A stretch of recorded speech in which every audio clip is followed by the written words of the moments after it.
can actually hit my view here.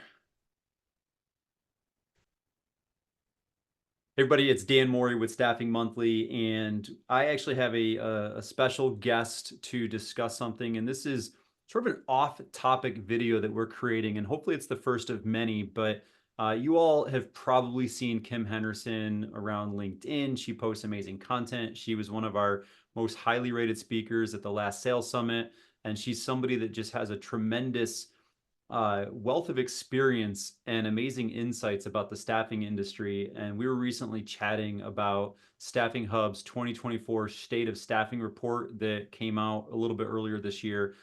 And we just wanted to have a conversation. We wanted to walk through with you some of the things that stood out to us and really kind of share that. So Kim, before I put the State of Staffing report up on the screen, welcome. I'm glad to have this conversation with you.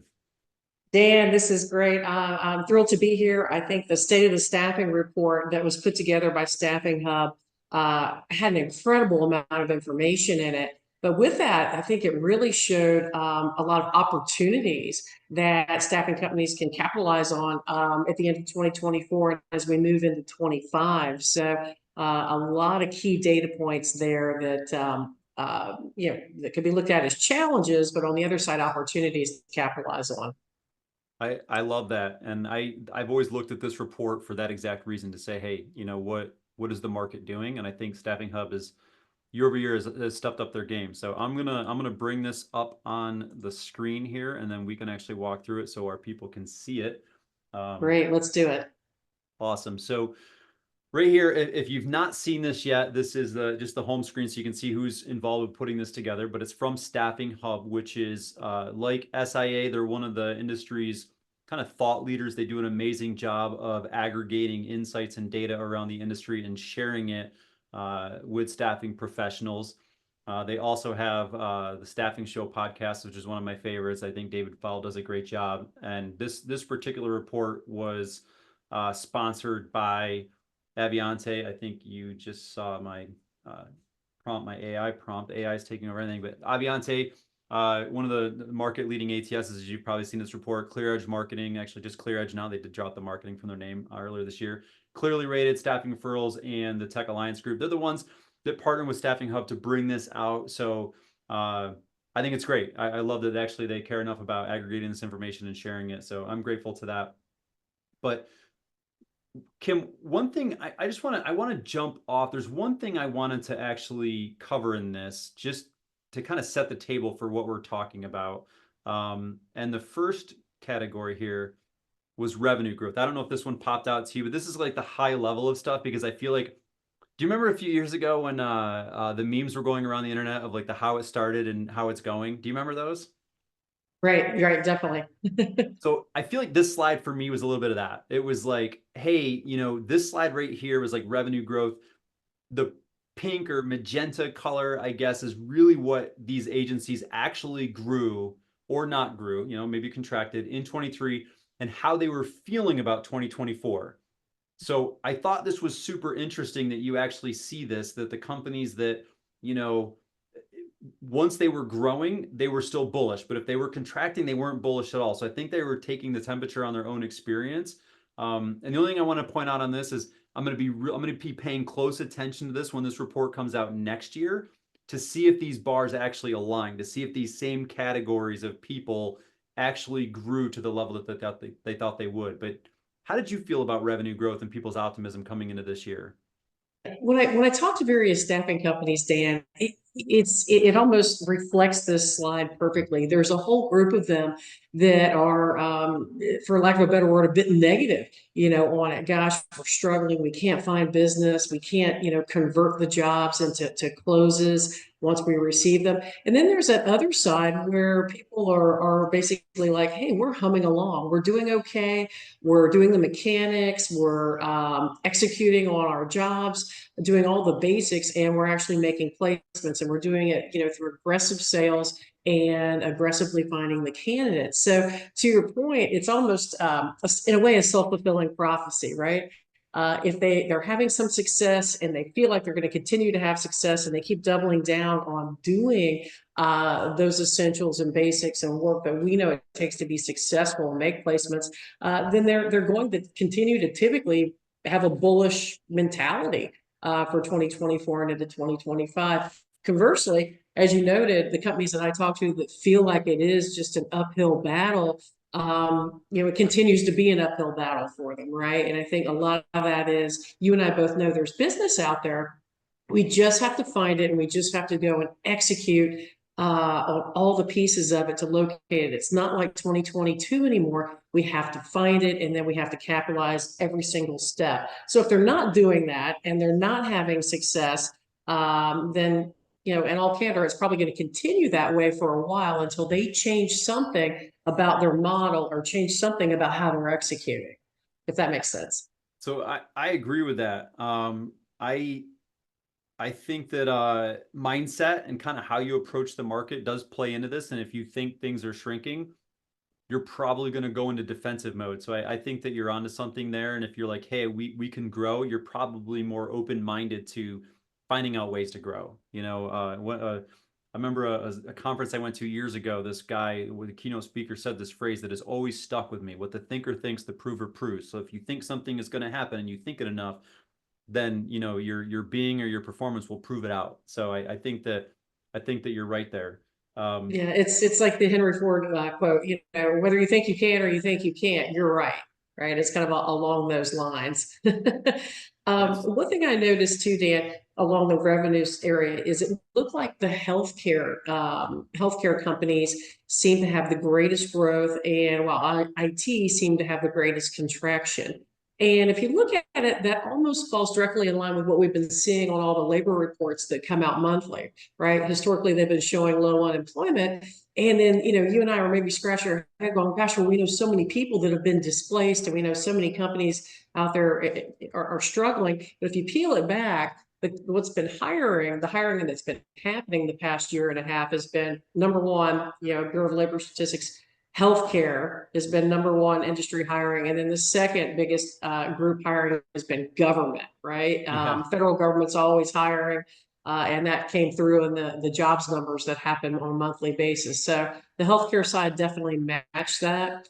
And the healthcare companies that I work with and talk to all the time, it does seem to fit with that. A lot of from the RN case manager side, inpatient coders, CDI specialists. So that all falls in line with the job report numbers that we've been seeing. Healthcare has been number one. Yeah, and I obviously, as the boomers keep slogging into retirement, Yeah. like that's going to be there. And I think a really interesting thing about that note that's depicted later in this report that people can dig into is that healthcare was actually listed as the lowest of the gross margins, which was shocking to me. And That shocked me too. I Yeah, feel with like what's engineering. yeah, right. Like I was like, wow. Like everyone's always thought about healthcare being like the golden goose, right? Thinking, oh, that's a great vertical to get into. The margins are amazing, and I think what's happening from a macro level, just my own meandering observations here, is that you're getting a lot more pressure on these healthcare delivery systems to serve a greater audience, right? There has been some Yes. additional regulation placed on them. And I think the MSPs have saw an opportunity to go in and try to drive costs down. So I think the healthcare is like, holy cow, we got to do more with less for more people. We can't keep ratcheting our costs up because it's not financially sustainable. So we're going to partner with these MSPs to basically try to create cost savings. And that's just really crushed the margin for the staffing provider that's part of that program. And I think that's what's happening. And what I'm really concerned about is that sustainable? How many staffing agencies are really going to continue to play in that environment if they're like, you know what, I got into this and I built my entire system based around 25, 28, 30% margins, and now I'm at 21 or 20 or whatever they're coming in at, and it's not sustainable for the participants of the MSP. Can that keep going? And what is the snapback of that we're going to see in maybe 3 years? Yeah, you hit the nail on the head. Every single healthcare staffing company that I interface with and talk to has cited pressures of the MSPs have spread into their space, just like what we dealt with, decades ago in IT and continue to deal with. It's happening in healthcare, and they're trying to figure out, how do we work in it, through it, around it.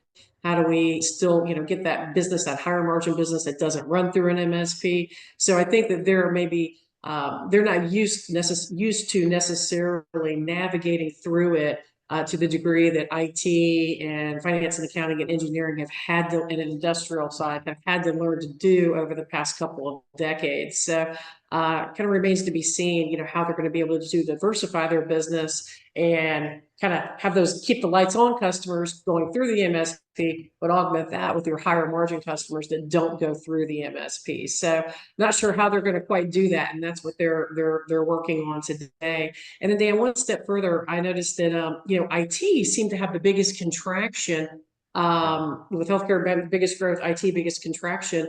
And to me, that sets it up for a great opportunity, right? You and I both know you can only cut IT spending for so long before something happens, right? Yeah. They have to keep the network and infrastructure up and running. They have to have IT security. So I think that could be a great opportunity as we move into 2025. 24 IT spending was down. I think it will increase in 25 as pent up demand, pent up projects within the IT space have to happen within companies so they can keep things up and running and stay competitive. Would you agree with that? I do. Yeah, I do. And I think some of this is, obviously when the Silicon Valley Bank failed and that kind of was the first domino, and a lot of tech companies were like, holy cow, what are we doing? There was a bit of a financial risk, so they pulled back. And I think they've started hiring back a little bit to kind of hit what you were just talking about. But they're also trying to figure out like where, like just like us in the staffing industry, like where does AI and automation fit in? Like where can we displace some of these labor hours because they're trying to run lean as well. And I think you get these investors that are like, we don't have just unlimited funds we're willing to burn right now. There's a little bit of reluctance there, at least there has been. So I think the runway or the leash has been shortened on some of these tech companies as well. So, but I agree with you. They're going to need to bring a lot of these positions back, and companies are going to need to, have these tech, roles in place. But what you're also going to see, which is kind of fun, and this is just kind of super macro level, is some of these smart technical people that have been displaced, they're going to go start their own companies, right? They're going That's a to great they're going to point. start the next Facebook or the next Instagram or the next YouTube or PayPal or all these companies that are like, Bezos at one point, I don't know what if his story was that he was displaced, but at one point he was a guy out on his own, hung a shingle out and created Amazon, right? Elon Musk, like Exactly. him or hate him, created Tesla and a whole lot of other companies, and he was kind of displaced from PayPal in a sense, so you're going to see this whole new wave, and that's going to be a fun thing. And I think that will be a resurgent in those IT placements, if that's just my own guess. You're right. The market's always going to find its equilibrium, right? And if these folks are gainfully unemployed, some will go and get jobs working back in corporate America. But to your point, others will be like, hey, I can do this on my own. I have this great idea and I have the technical know-how and the marketing support to make it happen. So I'm going to go do that. So the equilibrium will be found one way or the other. I love that. That's a powerful quote. What was the next thing on your list that like you looked at this and you're like, hey, this jumped out to me that you wanted to share some insights about? There were a couple of things. We talked about opportunities, right? What staffing companies viewed to be big opportunities that were going to drive growth, coming up in 2024, 25. And I noticed marketing was there, Dan, and I absolutely love to see this because, all my years in the staffing industry, I have to admit, I very, short-sightedly did not embrace marketing. I just took it from the standpoint of sales, sales, and more sales when what I should have done is embrace marketing to kind of augment my efforts and be complementary to them and really help me get there further. And I think my mentality was not singular. I think a lot of staffing companies felt that way. I think they've woken up like I have over the past couple of years that marketing is a powerful tool, not only to build credibility, but also capture attention of prospects, help you retain and build client loyalty, and help with prospecting and leads. So it's a very complementary service to sales. And I'm thrilled to see that staffing teams are starting to realize that, and they're going to go and put some skin in the game with marketing and incorporate it into their business because they know that it's going to be powerful. And that just wasn't the case years ago. And I'm guilty as charged on that one in the past. Yeah, I on the execution side, I'm guilty as well, but I've always believed that marketing would play a lead role in this industry, and I think it's kind of coming to fruition now. when I'm seeing this, because this was one I had highlighted on me as well, is like how will companies drive growth this year, and this is obviously what they were thinking coming into this year. Um, but I think there's a huge misunderstanding about what marketing actually is. I think a lot of times we just associate it with advertising, right? I think we just, created this, it's synonymous with advertising and like, oh, marketing is just doing more radio ads or, whatever. And it's not. Like marketing actually plays a crucial point in your entire process on the recruiting side and sales side. And like sales enablement is huge. It's marketing is like what you're saying, who you're saying it to, and how, like what medium you're delivering it through, right? So on the recruiting side, people talk about things like, hey, more candidates. Okay, well, let's look at the top of the funnel. You're getting a lot of views or maybe impressions on your job ads, or maybe if you do paid ad on LinkedIn or Facebook or whatever, you're getting a lot of impressions, but maybe your conversion's low. It's marketing copy. Maybe your messaging is not right, or maybe your target audience where you're directing that messaging is not right, or maybe the medium. Maybe honestly, LinkedIn isn't the right tool to deliver that message to get to the audience you really need to get to. Those are Good marketing point. things, right? On the sales side, what is the messaging? And again, you and I are old salespeople. I'm not old in age, tenured. We're seasoned veteran salespeople. It's good. You There we know, go. Seasons. There. seasoned salespeople, right? And we believe Love in it. the bag, but the reality is buyers are more sophisticated now, and buyers are doing more research. They're seeing content online more now than ever because as consumers, as individuals, they've been conditioned. So we in the sales side, you need sales enablement. You need to have a consistent message that is permeating the target customer's environment or sphere of influence well before you even show up on their doorstep. And that's where I see marketing and having that consistent message all the way through the entire process, and the marketing enablement piece and having that strategically aligned is going to be so important. It needed to be more important this year, but it's going to be more important than ever going into 25. Yeah, and Dan, oftentimes what I see is sometimes with marketing at staffing companies, it may be happening at the highest level of the organization, right? Where they're putting out, a blog or they're doing a podcast. But what I'm noticing is I've worked with account managers and recruiters.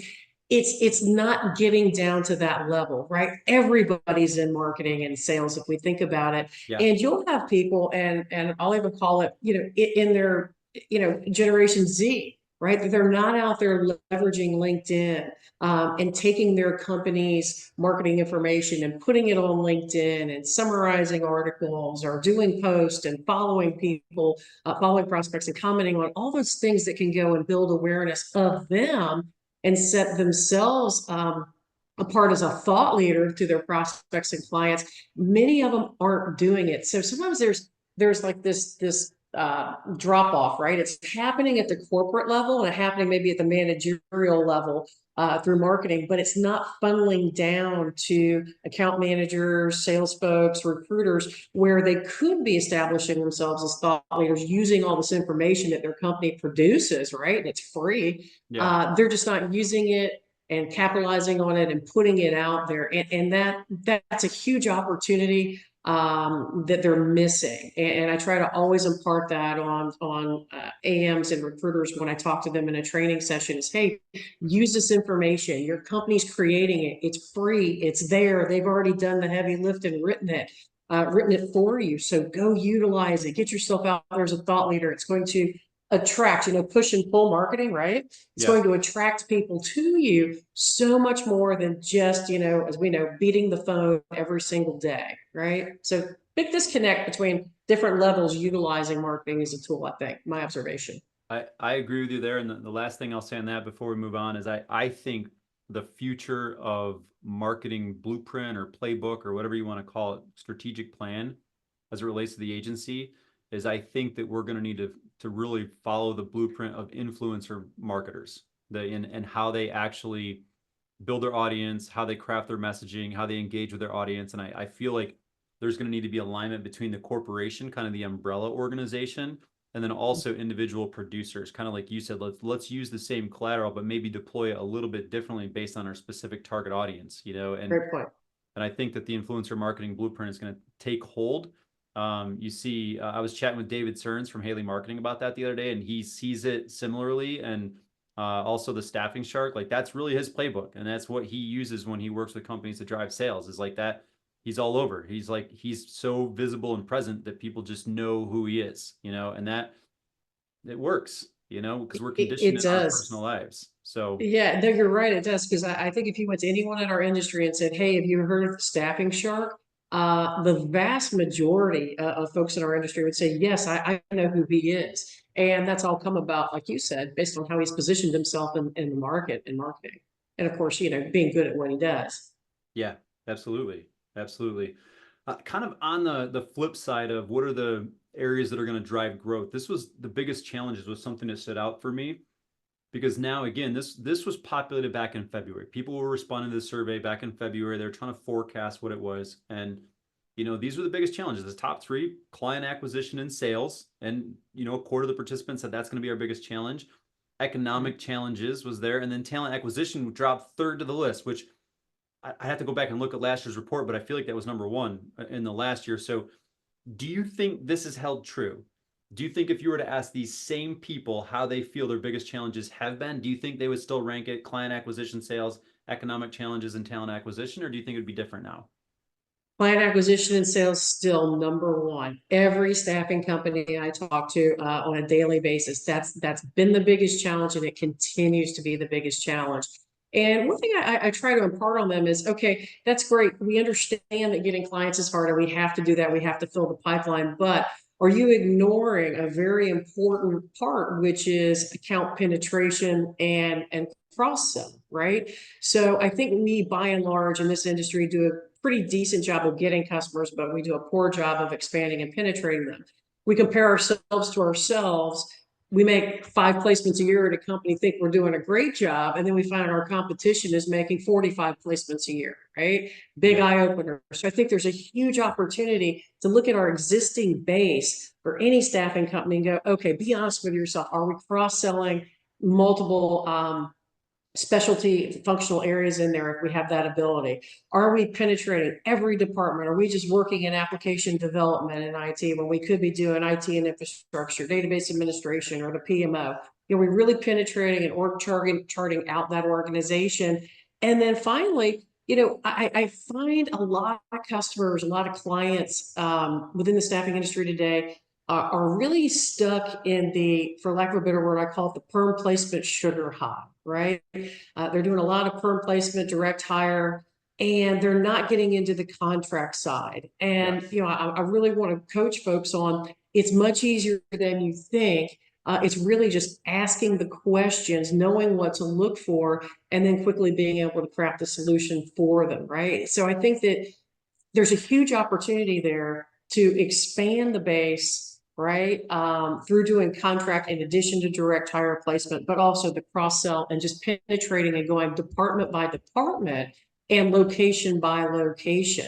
Because Yeah. sometimes, Dan, the easiest way to expand an account is, let's say they're struggling in a place like Austin, Texas, right? But you're placing people in Orlando, Florida. Well, maybe you can get some outstanding penetration going if you look at another location Yeah. and set up a delivery process to go and service that, right? So again, it's about gaining client share, and I think there's a big opportunity there.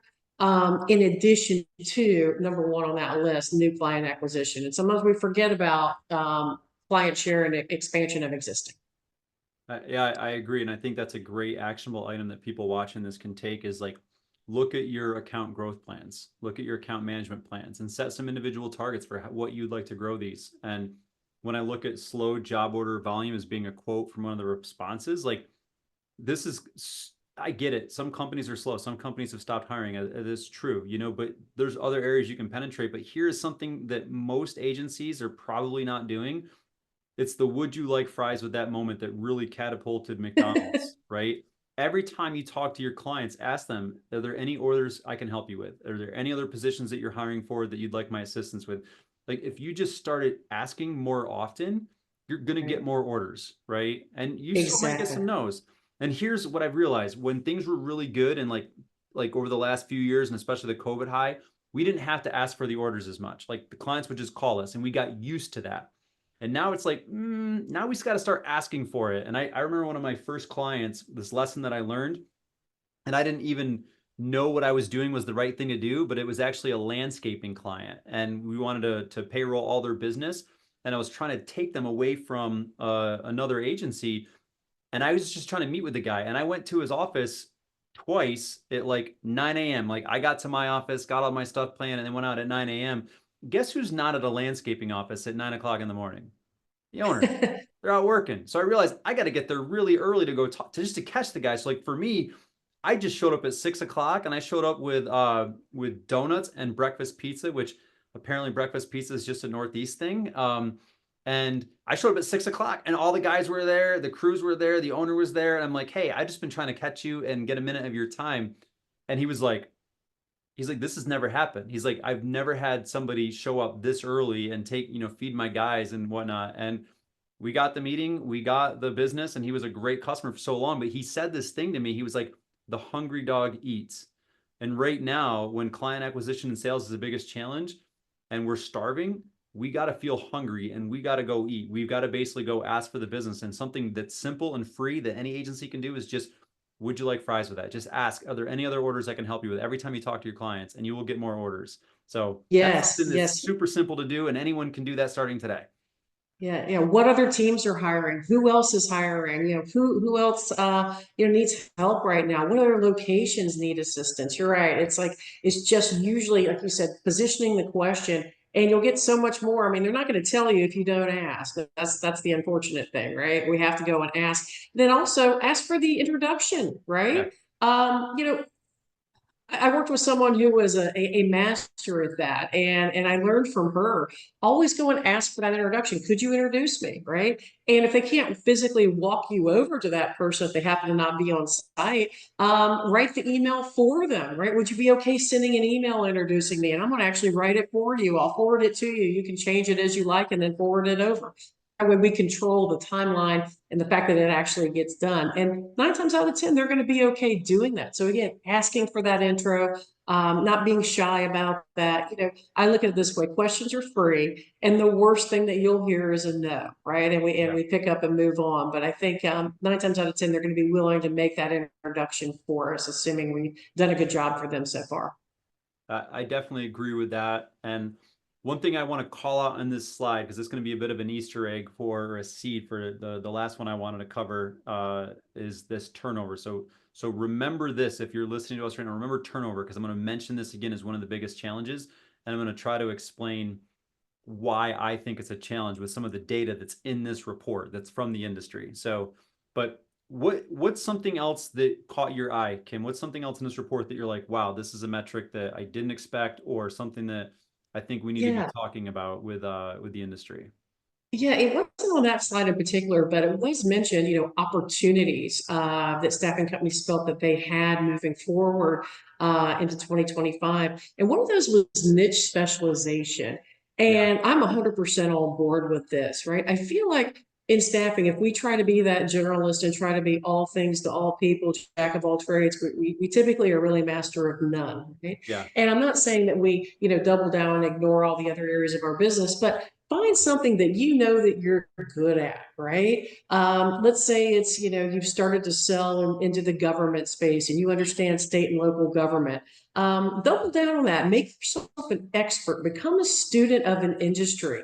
And that specialization is so strong because then when you have success stories in it and you go out to a competitor within that same industry, you can go and take those case studies with you and say, hey, here are the results and here are the impacts that we had on company X as we went and gave them, IT security people or Java developers for this DoD integrator, right? So it's strong yeah, because they feel, gosh, they understand my industry, they understand the nuances, they understand my challenges. They've been successful navigating this space. They have results.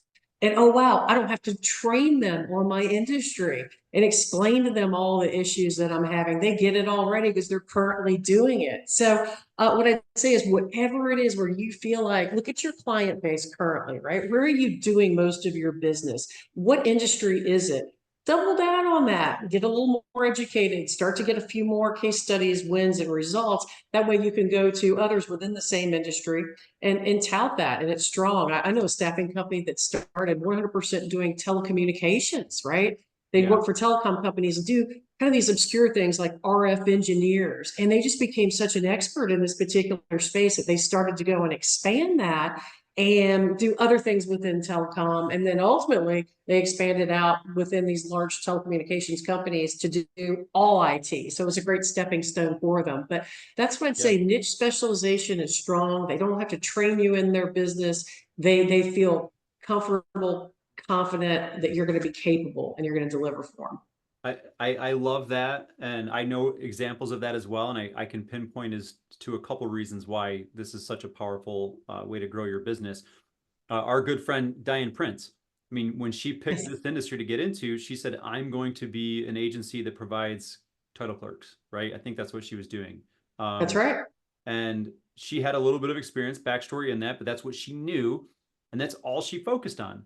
And she had a 10-year plan to basically grow her agency and sell. And as she's pretty vocal about saying, is she basically in 6 years was able to grow an agency focusing only on that niche specialty and becoming the best at it. And she sold to a public company for like $28 million. So there's value in it, and there's a statement that I always say that experts get paid. If you sound and act and perform like an expert, they will pay you for your expertise.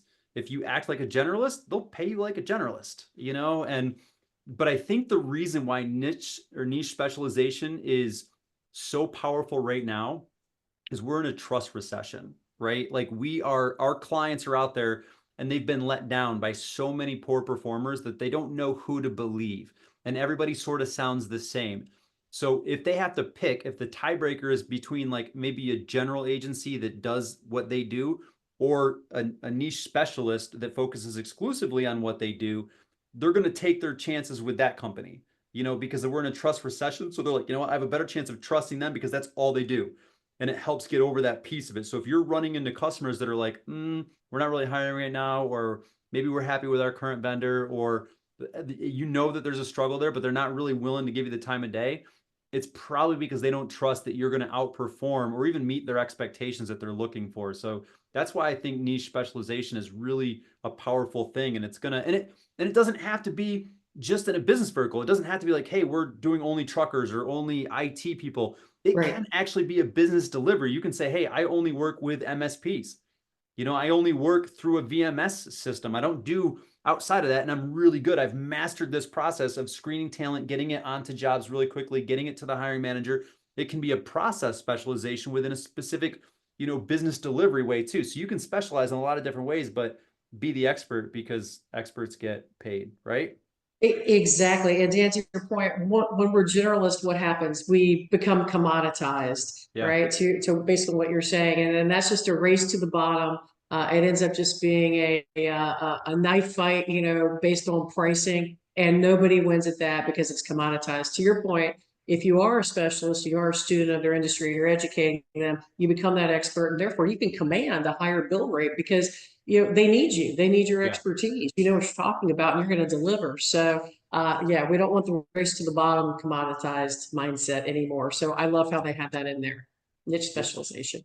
Absolutely. One last one I want to cover, and there's so many more that we can get into, and maybe I think we'll do a part two on this one, but I do want to, you know, get over to some of the recruiting challenges. I don't want to focus exclusively on sales just because you and I, that's where we live our lives on the sales side.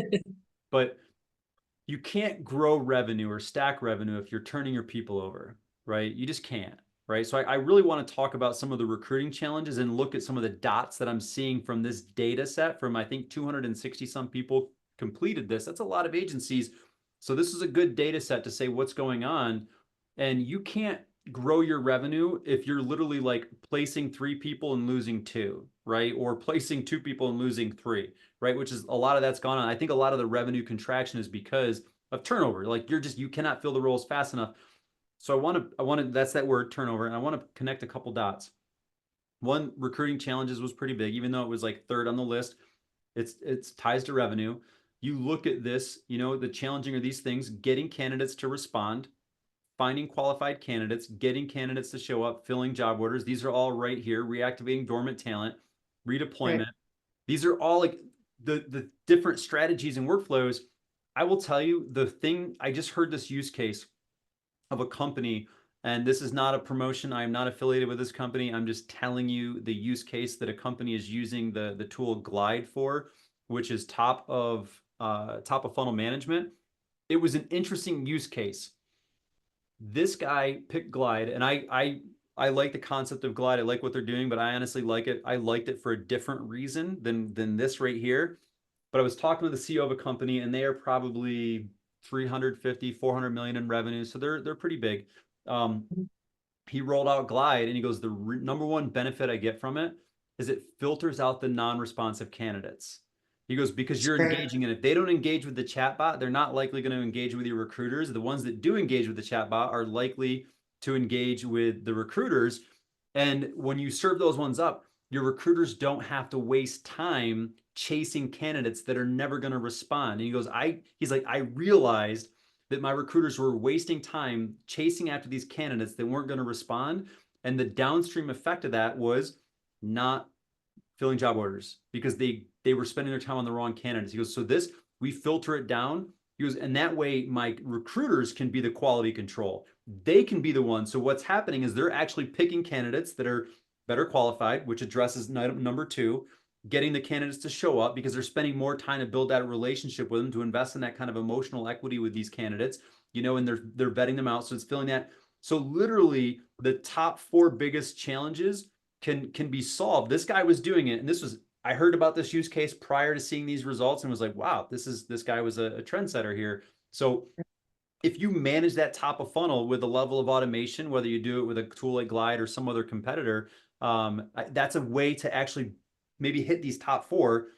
And then the last thing I'll say on this, and I want to hear your input on it, is the next one's reactivating dormant talent and redeployment.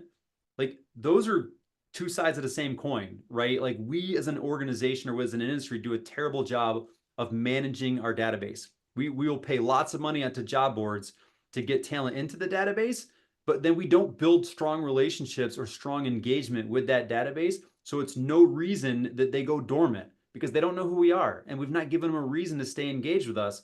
And it's no reason that like redeployment, we're not focusing on that because we're so institutionalized with just bringing in new talent, placing new talent, and letting what we have in inventory just go dormant. And that's a cycle that needs to be broken. And if we can solve those two things right there, like you're going to take away the top half of the challenges when it comes to recruiting and probably start growing your agency again. So I love, Dan, that you mentioned redeployment. When I started in the staffing industry, again, it was contract staffing, and we had a little bit of a redeployment issue. Well, we corrected this issue pretty darn quickly. We started to have an institute and made it a cultural thing, an ads ends meeting, right? And so we looked at all of our contractor population. It was 8 weeks, 8, 9 weeks out from the end of their assignment. And it was the responsibility of the account manager to go out and get an extension, right? And get that locked up and set on paper. And if we met, and when we met, it was every Tuesday, and when we met the following week, if we didn't have that extension locked up on paper, they packaged the candidate and we started to remarket him or her, right? Yeah. So it really started to put in the mind of account managers, this isn't some passive thing that you do on the side or let happen when it happens. You proactively go to the manager and say, hey, do you want to extend them? Okay, great, let's get that locked in. Or if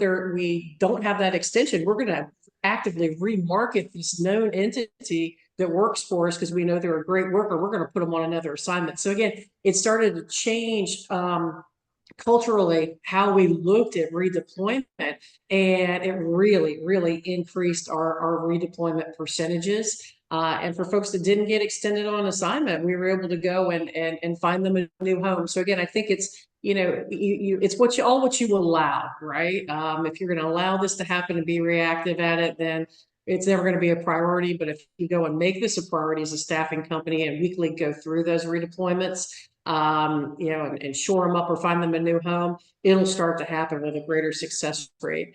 And then, Dan, just one other thing I wanted to add on this slide is referrals, right? When it comes to recruiting challenges. So there was a stat in here that said about 23% of placements happen through referrals, which is great, right?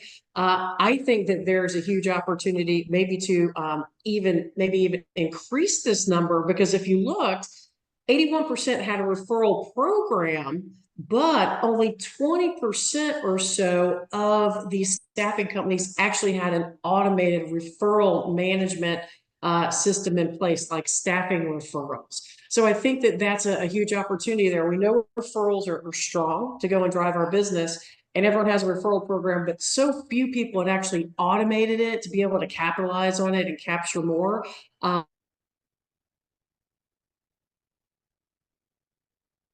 100-pound with referrals, but that to me was a huge that we all would love to do. Yeah, no, I agree. And that was the last point I wanted to drive home about this right here. These are the last dots I wanted to connect around the turnover piece and the trust recession that we're in and revenue contraction is we're spending more and more on job boards. And I want, here's my disclaimer. I'm not bagging on job boards. Job boards are an essential part of the recruitment marketing strategic plan, and they need to be part of the tactical plan that you have, right? We need job boards. However, because they're so easy and convenient, they've dominated the pipeline. We've been over reliant on what they do for us. And I'm not trying to bag on people that like fast food, but it's become the fast food of the staffing industry, the candidate sourcing industry, right? It's so convenient. You can actually get candidates really, really quickly, but you do have to consider the candidates that you're getting, right? And this is not about an indictment about the human being piece of it, but they're the most active job seekers because what does someone that's looking for a job do? Where do they go? They go to job boards. So these are people that are the most active job seekers. These are people that have already made the decision that I'm ready to move on from my current job or I'm looking for a new job, right? Regardless of how long they've been with their current employer, they're in that mindset and they're probably applying to 50, 100 different jobs. We've all got those applications to like, we're like, why did they even apply to this job? And you realize they're just hitting quick apply, because they're just casting as many lines as possible, right? We're paying for that. And you can see our spend has gone up tremendously. Yet our turnover has also gone up and our candidate quality and job order fill percentages has gone down. And in my belief, the reason why is because we are over prioritizing job board candidates. And we are spending because it's super easy and we're basically relying on the most active candidate and we place them into a role and one of the other 50 jobs that they applied for calls them and they're like, oh, that sounds better. I'm going to leave, right?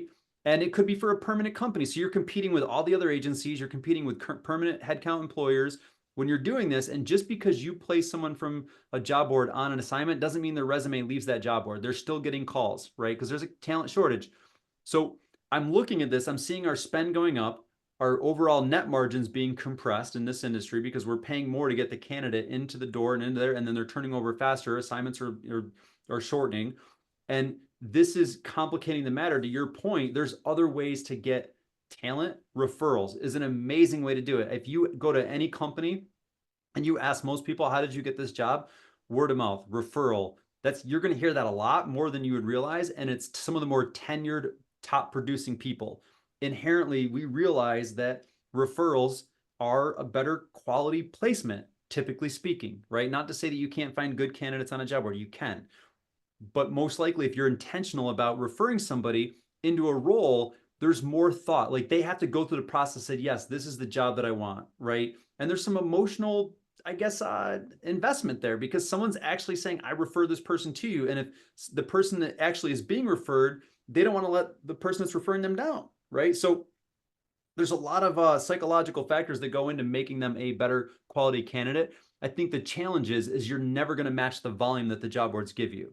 And I think that's one of the reasons why we don't do it. The other one, it is like, how do you do a referral program? And a lot of people will emulate, oh, I got to pay this person $50 or $100, or I got to, once you've worked a certain number of hours, there's all these weird levers that make a referral program not great. Let me tell you something. You don't have to go out and make it complicated. The first thing you need to do is be referable. Like create a candidate experience that is so exceptional from, kind of cradle to grave, so to speak, from the moment that you meet somebody to the moment that you offboard them from an assignment that is so exceptional that they want to tell their friends about you, that they would refer them to you regardless.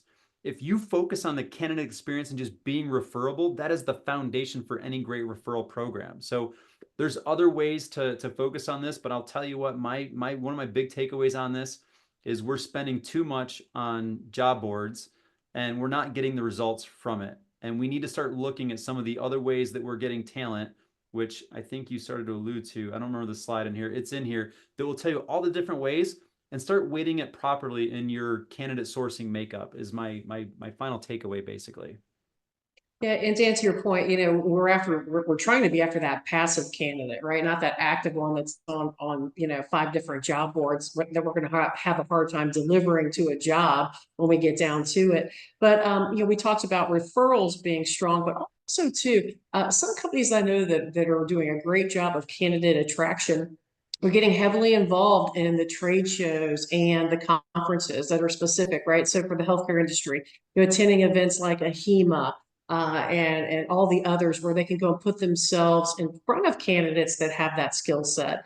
And there's all these different types of groups, right? That exist for, accounting individuals or IT meetup groups. They exist in every city, professional associations, and the companies that I know that have invested the time and the effort in going to these type of events and truly working them and meeting candidates and clients too, prospects too. It really has paid dividends for them. And I think there was a stat in here that talked about, conferences and networking type events being a great way not only to get clients, but candidates as well. So I want to make sure that we didn't miss that. And then finally, you talked about the candidate experience. And here's something that struck me.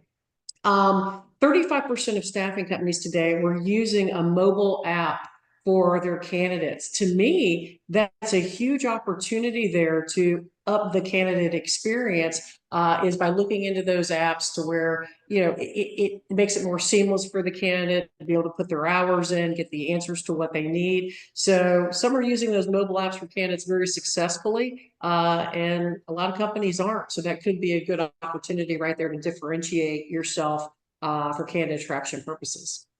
Yeah, I definitely agree with that. That's a key piece of technology. I mean, everyone's carrying around a smartphone these days. So I do think we're in the infancy stage of the mobile app. I think it will get more traction and adoption. Last two things that, and I didn't think to bring it into this session, even though I highlighted it on my notes here, but I know we're kind of at time. There's two things I wanted to call out to Staffing Hub. One, I see resources. What events do you plan to attend? Obviously, some great ones. Staffing World, Exec Forum, like these are a couple of my favorite. But we need to get the Staffing Sales Summit on this list. Like come on, Staffing Hub. Like you need to get the Staffing Sales Summit on here. Unless this 41% is like, maybe that's just the summit. I don't know, but we definitely need to get on here. But that being said, I was super proud about this. This is great. How valuable the following publications are. It's like SIA, they're amazing. They have so much great content, and so does an ASA. Like that.